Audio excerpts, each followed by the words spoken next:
Welcome to our channel. Today we how to log into Shopify admin panel step by step clearly.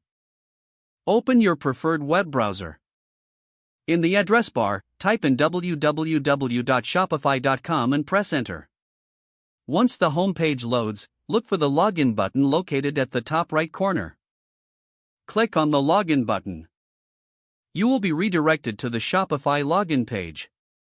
Here, enter your store's unique domain name in the input box.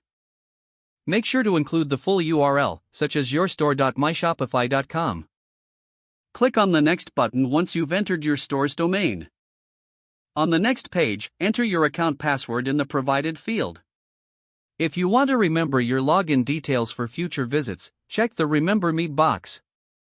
After entering your password, click on the Login button. You will now be directed to your Shopify admin panel.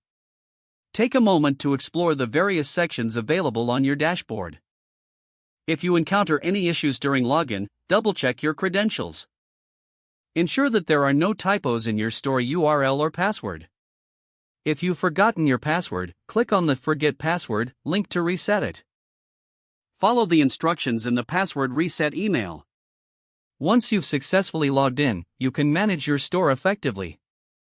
You're now ready to start managing your Shopify store from the admin panel.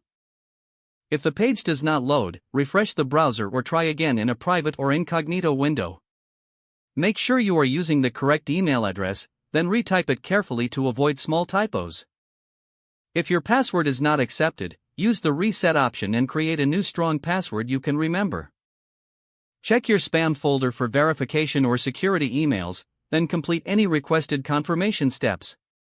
Enable two-factor authentication if available to improve account security and reduce unauthorized access risk. After signing in, review your profile details so your contact information and settings are accurate and current. If you see an error message, note it down and try again after restarting your device and internet connection.